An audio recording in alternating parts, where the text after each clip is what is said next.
Assalamualaikum warahmatullahi wabarakatuh. Kita akan lanjutkan mata kuliah entrepreneur dengan materi panduan memulai usaha. Oke.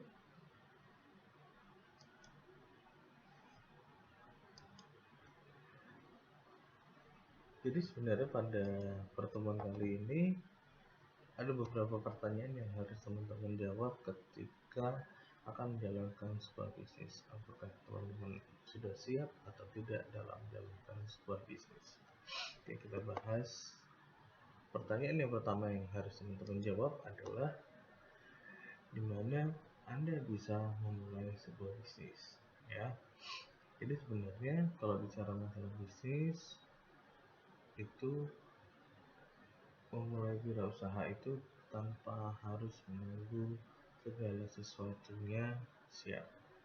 Bisa sambil jalan tuh bisnisnya. Nah, di sini ada 3 cara yang teman-teman bisa terapkan dalam menjalankan bisnis ketika teman-teman belum siap dalam menjalankannya. Cara yang pertama adalah bisnis sampingan atau paruh waktu. Lalu yang kedua adalah memulai bisnis dari rumah. Yang ketiga adalah menjalankan bisnis keluarga. Kita akan bahas satu-satu. Bisnis sampingan atau paruh waktu, ya. Jadi teman-teman bisa lihat bahwa kegiatan ini merupakan pintu masuk yang paling populer untuk menjadi seorang wirausaha, ya. Baik itu bekerja sendiri maupun bekerja dengan orang lain. Nah, kenapa ini sangat efektif ya di dalam menjalankan sebuah bisnis? Karena tanpa disadari dengan bisnis sampingan atau paruh waktu ini, teman-teman tanpa bisa mengorbankan keamanan, pendapatan, dan fasilitas yang teman-teman dapatkan ini memiliki resiko yang rendah, sehingga kegagalan usaha pun minimal, gitu ya. Itu adalah keuntungan dari bisnis sampingan atau paruh waktu. Lalu yang kedua, teman-teman juga bisa memulai bisnis dari rumah, ya, atau home based business. Jadi sebenarnya kalau bicara masalah home based business, zaman dahulu mungkin bisnis yang seperti ini itu cenderung industri rakyat gitu ya, jadi tidak menarik gitu ya. Tapi kalau sekarang sudah mulai beragam dengan kemajuan teknologi, internet, mobile device, ada yang bikin cafe gitu ya, macam-macam. Oke, selanjutnya yang ketiga adalah bisnis keluarga. Kalau bisnis keluarga, ya, satu bisnis yang melibatkan 2 atau lebih anggota keluarga yang mengendalikan keuangan perusahaan dan perusahaan keluarga merupakan suatu bagian yang tidak dapat dipisahkan dari perekonomian di suatu negara. Kita ambil contoh banyak sekali perusahaan-perusahaan besar yang dimiliki oleh keluarga, seperti Gudang Garam, Sampurna, dan banyak lagi. Ya, jadi banyak juga bisnis keluarga yang sampai tarafnya sangat tinggi pendapatan keuangannya, gitu ya. Jadi saya ulangi lagi, dari mana Anda bisa mulai bisnis? Ada 3, bisnis sampingan, paruh waktu. Yang kedua adalah memulai bisnis dari rumah, dan yang ketiga adalah bisnis keluarga. Oke, sekarang kita lanjut. Pertanyaan yang kedua, gimana sih caranya mengenali dan menangkap peluang usaha? Ini kalau bicara masalah peluang usaha, sebenarnya dihasilkan dari cara pandang dan pengolahan terhadap suatu informasi gitu. Jadi ketika teman-teman bisa membaca peluang, otomatis teman-teman bisa melihat sudut pandang tertentu lalu mengolahnya dari informasi teman-teman dapat, ya. Tapi di sini memang diperlukan jam terbang atau pembiasaan atau latihan untuk bisa memandang dan mengolah informasi tersebut sebagai sebuah peluang. Jadi nggak instan ya, jadi pelan-pelan untuk melihat peluang. Jadi ketika teman-teman memiliki kemampuan atau insting yang tajam dalam melihat peluang, itu butuh jam terbang, gitu ya. Itu butuh kebiasaan di sana. Oke, jadi di sini ada 3 bahasa nih. Kita bahas dulu tentang arah usaha dan minat. Jadi gini, peluang usaha ini bisa dilihat dari arah usaha atau minat teman-teman, bisa karena peka atau pengamatan teman-teman akan kondisi, dan yang ketiga adalah peluang ketika teman-teman menerapkan manajemen informasi. Oke, kita bahas yang pertama. Ya. Jadi gimana cara ngeliat peluang? Ya teman-teman bisa menentukan garis besar arah usaha atau minat Anda. Jadi bila Anda belum tahu bisnis apa yang akan Anda geluti, maka ada baiknya Anda untuk mempunyai perkiraan kemana arah usaha dengan melihat kegemaran, hobi, atau latar belakang keluarga, atau latar belakang pendidikan, sehingga penentuan ini bisa memfokuskan pikiran dalam menyerap informasi yang ada. Ya, jadi kalian tentukan dulu nih arah usaha dari minat teman-teman.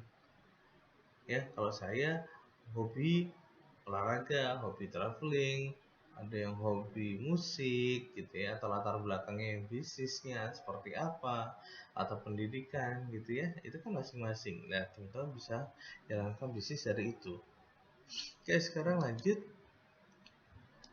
Peka, tumbuhkan kepekaan terhadap lingkungan dan amati kondisi sekitar. Jadi sebenarnya teman-teman juga bisa mendapatkan kepekaan tersebut dari aktivitas-aktivitas berikut ini. Ketika teman-teman jalan-jalan atau traveling, kadang-kadang teman-teman bisa menemukan sebuah peluang. Mungkin bertemu dengan orang-orang yang baru, terus mungkin juga aktif dalam kegiatan masyarakat, komunitas, paguyuban, dan lain-lain gitu ya. Terus belajar bahasa baru, ya. Jadi kadang-kadang itu bisa nambah referensi kita, baca buku, ikut seminar, debat, konser, pokoknya di dunia luar lah ya, di lingkungan kita kadang-kadang itu ada muncul sebuah ide-ide baru. Bisa juga coba hobi baru yang semula kalian senang jalan-jalan, mungkin kalian sekarang mungkin beralih ke hobi baru sepeda gitu ya. Sama-sama ngikutin alamnya, bisa jalan-jalan, lihat lingkungan yang ada di sekitar. Bisa kalian juga nonton berita dan koran, itu bicara masalah hal-hal yang faktual sekarang gitu ya. Dan terakhir adalah banyak-banyak untuk berdiskusi. Oke, jadi itu ya, aktivitas apa saja yang kira-kira bisa membuat teman-teman untuk bisa lebih peka terhadap peluang. Terus yang terakhir, menerapkan manajemen informasi. Jadi ini bisa kalian gunakan, kalian bisa mulai dengan mengumpulkan informasi sebanyak-banyaknya dari semua yang Anda lihat, baca, dengar, maupun yang teman-teman alami sendiri itu bisa didapatkan dari buku, artikel juga di media massa gitu ya. Jadi ada 3 tadi, saya ulangi lagi. Kalian harus menentukan arah usaha atau minatnya, kalian coba peka, dan yang terakhir adalah menerapkan manajemen informasi. Ya. Lalu kalau menerapkan manajemen informasi, ada juga hal-hal yang teman-teman harus lakukan. Apa itu? Jadi pada dasarnya hal ini dilakukan karena gak semua orang itu bisa melihat peluang gitu. Tapi ada caranya untuk teman-teman bisa jalankan untuk memanage sebuah peluang. Gimana caranya? Ya kalian bisa menyiapkan daftar peluang yang ada ya. Terus selanjutnya merancang tawaran produk yang menarik. Kira-kira kaitannya dengan diferensi produk atau jasa, di mana letak pembedanya. Tolong disegmentasi ulang, kira-kira apakah segmennya mau dirubah atau tidak gitu ya. Lalu konfigurasi pasar yang baru, pasar ini mau dituju yang mana gitu. Dan yang terakhir adalah mengembangkan terobosan. Yang ketiga adalah menetapkan peluang yang terbaik. Karena apa? Peluang yang terbaik itu ada peluang yang memiliki prospek yang paling tinggi. Sehingga ketika teman-teman menjalankan bisnis, Karena prospeknya bagus, keberhasilan itu juga akan semakin mudah diraih. Oke, kalau kita bicara masalah tadi pertanyaan yang kedua, selain di mana, bagaimana. Nah, pertanyaan yang ketiga adalah apa saja ukuran dalam pemilihan bidang usaha? Ya, teman-teman bisa paham ini. Yang pertama adalah upayakan untuk teman-teman menyesuaikan karakter usaha atau bisnis ini dibandingkan dengan karakter pribadi teman-teman. Nah, pribadi ini, kalau kemarin kan teman-teman sudah pelajari ya karakter-karakter apa saja yang sudah dimiliki, maka diupayakan untuk menyesuaikan karakter usaha atau bisnis teman-teman. Lalu yang kedua adalah ketika dalam memilih bidang usaha, upayakan untuk kalian menyukai usaha yang Anda jalankan. Jadi kalau semuanya teman-teman jalankan dengan setengah hati, maka ada kemungkinan bisnis yang dijalankan itu juga akan setengah hati juga untuk dijalankan. Jadi bisa total gitu. Terus yang ketiga, apakah Anda mampu menjalankan bisnis tersebut? Ya, tolong dipikirkan. Karena ini bicara masalah totalitas tadi itu. Lalu kalian coba untuk pelajari risiko, lalu potensi pengembangannya seperti apa. Karena ini penting nih di masa depan itu. Lalu selanjutnya, pahami teknologi dan pengetahuan yang ada. Jadi ini untuk bicara masalah research and development yang ada, pengembangan sebuah produk, promosi, dan lain-lain. Ya, terus selanjutnya memahami kebutuhan dana, alokasinya untuk apa, rancangannya seperti bagaimana, gitu ya. Terus selanjutnya, produk atau jasa yang memiliki keunikan. Produk atau jasa yang memiliki keunikan pasti akan diminati lebih baik oleh konsumen.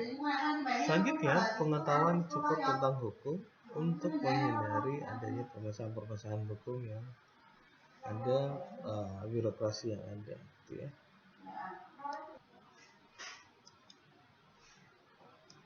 Oke, selanjutnya. Pertanyaan yang selanjutnya adalah siapkah Anda untuk memulai bisnis yang telah menjadi pilihan? Ya, jadi ada beberapa hal yang perlu kalian jawab lagi terkait tentang bisnis yang kalian jalankan, yaitu perhatikan produk dan pasar. Ini kita bicara masalah timing. Ya, timing kira-kira akan dipublish kapan dipasarkan, gitu ya. Desainnya bagaimana sih yang menarik, strategi distribusinya nanti seperti apa, mau dititipkan atau seperti apa, macam-macam kan caranya, nanti kita bahas di belakang atau teman-teman sudah mempelajari di manajemen pemasaran. Terus selanjutnya, upayakan untuk memperhatikan masalah finansial, jadi jangan terlalu rendah maupun terlalu tinggi nih dalam memperhitungkan dana. Jadi tolong diupayakan dalam perhitungan dana tepat, gitu ya. Jadi jangan terlalu rendah nanti kurang, kalau tinggi bisa hutang, gitu ya. Dan saya ingatkan lagi bahwa jangan terlalu dini dalam berhutang, karena ini biasanya orang yang akan sudah cepat berhutang, maka keseimbangan dalam bisnisnya akan sedikit terganggu nanti belakangnya. Yang ketiga, perhatikan masalah manajemen ya. Ya, upayakan untuk tidak bersikap KKN, gitu ya. Karena kadang-kadang ada titipan kawan, titipan siapa dalam bisnis kita, tetapi kinerjanya tidak baik, itu bisa merusak stabilitas perusahaan, gitu ya. Terus upayakan untuk menghindari SDM yang lemah, jadi butuh ada pengembangan kapasitas, pelatihan, gitu ya. Terus konsep tim yang jelas, mengembangkan produk yang jelas, lalu pelajari tentang manajemen produksi dan operasi. Jadi proses dari hulu sampai hilir teman-teman paham. Oke, selanjutnya evaluasi kelayakan usaha. Jadi kalau kita bicara masalah dari pertanyaan-pertanyaan yang sudah teman-teman jawab tadi, maka harus ada konsep evaluasi kelayakan. Apakah memang layak untuk dijalankan atau tidak, ya. Jadi kalau bisa dijabarkan bahwa Evaluasi kelayakan usaha ini untuk mengantisipasi kegagalan dan sekaligus mempersiapkan usaha secara umum sehingga dapat menimbang kelayakan gagasan peluang ini untuk bisa dijalankan. Nah, di dalam evaluasi kelayakan usaha ini ada dua, kelayakan secara teknis dan kelayakan secara pasar. Kalau kelayakan teknis, maka ada penjabarannya seperti ini. Biasanya terkait dengan produk atau jasa, ya, yang intinya adalah memuaskan calon konsumen. Bisa dilihat dari desain produknya, fleksibilitas dalam pemenuhan kebutuhannya, ketahanan bahan baku, keamanan produk, lalu tingkat kerusakan yang wajar, biaya perawatan, standarisasi, kemudian dalam produksi, dan kemudian dalam pengoperasian dan penggunaan dari sebuah produk. Kalau kita bicara masalah teknisnya seperti itu. Tapi kalau kita bicara masalah kelayakan pasar, maka kelayakan pasar ini berorientasi pada pasar atau konsumen dengan menggabungkan dan menganalisis marketability dari sebuah perusahaan. Nah, apa itu analisis marketability? Sebenarnya kita bisa lihat dari 3 pertanyaan ini. Kira-kira pasar potensial itu di mana? Gitu. Siapakah konsumen kalian? Yang kedua adalah sampai seberapa jauh sih kita bisa mengeksploitasi potensi pasar yang ada.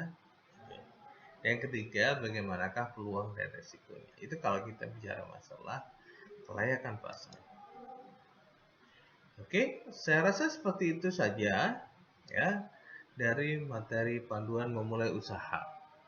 Mohon maaf bila ada kesalahan kata-kata atau suara yang ada gangguan-gangguan sehingga membuat teman-teman gak nyaman. Mohon dimaklumi. Saya rasa cukup. Assalamualaikum warahmatullahi wabarakatuh.